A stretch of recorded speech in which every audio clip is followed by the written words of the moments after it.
Das Mitmach-Internet, wie wir es kennen, wird es leider bald nicht mehr geben. Denn die Politiker der EU sind gerade kurz davor, ein neues Gesetz zu beschließen, das die Verbreitung von illegalen Kopien im Internet bekämpfen soll.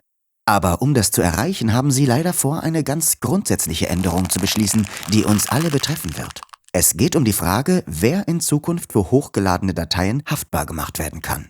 Jetzt gerade ist es bei illegalen Kopien noch so, dass sich vor allem der Uploader selbst strafbar macht. Die dabei benutzte Plattform ist erst dann haftbar, wenn sie von der illegalen Kopie weiß, dann aber trotzdem nichts dagegen unternimmt. Vergleichbar mit einem Telefonat, in dem kriminelle Machenschaften ausgeheckt werden, der Telefonanbieter aber deswegen noch lange nicht zur Verantwortung gezogen werden kann.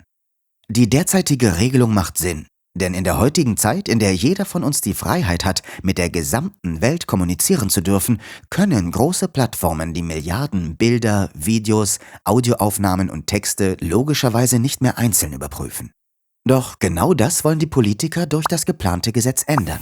Sobald ein Video, das gegen Gesetze verstößt, auf einer Plattform steht, soll diese genauso haftbar sein wie der Uploader selbst. Klingt erstmal gar nicht so problematisch. Aber wie würde das in der Umsetzung aussehen?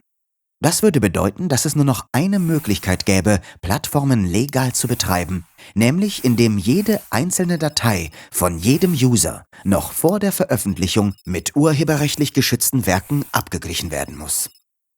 Doch damit nicht genug. Das geplante Gesetz fordert nicht nur etwas technisch Unmögliches, sondern es wird darüber hinaus auch eines unserer Grundrechte angreifen, nämlich unser Recht auf Meinungsfreiheit ohne unberechtigte Zensur. Denn wer kann eindeutig und automatisiert Parodien, Berichte mit Zitaten oder Remixe rechtssicher in legal oder illegal unterteilen? Nicht mal Urheberrechtsexperten sind ohne Anwälte, Richter und ordentliche Gerichtsverfahren in der Lage, das eindeutig zu entscheiden, was zukünftig von einem Computerprogramm entschieden werden soll.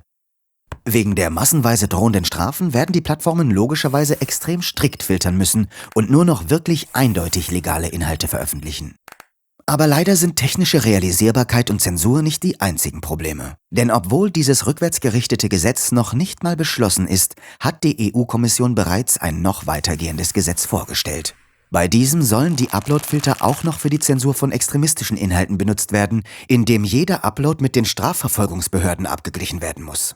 Das hieße eine automatisierte EU-weite Internet-Zensurmaschine, die alle Webseiten mit Upload-Funktion betrifft. Ja, was könnte da schon schiefgehen? Wenn wir jetzt nichts unternehmen, könnten wir also schon bald in einem Europa leben, in dem nahezu alles, was überraschend, verrückt, kurios, provokant und aufklärerisch ist, im Internet rausgefiltert wird. Die Gewinner wären milliardenschwere Unternehmen wie Google und Facebook, da sie mit ihren Budgets noch am ehesten in der Lage wären, die neuen Richtlinien zumindest ansatzweise umzusetzen. Alle kleineren Plattformen könnten sich ihre Dienste nur noch erlauben, wenn sie die Upload-Kontrollsysteme der Großen mitbenutzen und ihre Daten dort zum Abgleich abliefern würden, was die Großen noch größer machen würde. Die Verlierer dieser neuen Gesetzgebung wären wir alle, weil Strukturen, die das Internet heute noch so vielfältig machen, durch dieses Gesetz schon morgen sterben würden. Wenn du dieses ärmere und tristere Filternet verhindern willst, musst du aktiv werden. Am besten noch heute. Auf diesen Webseiten kannst du dich informieren wie. Rufe jetzt deine Abgeordneten an und sage ihnen, dass du sie in der Europawahl 2019 nur dann wählen wirst, wenn sie gegen Uploadfilter stimmen.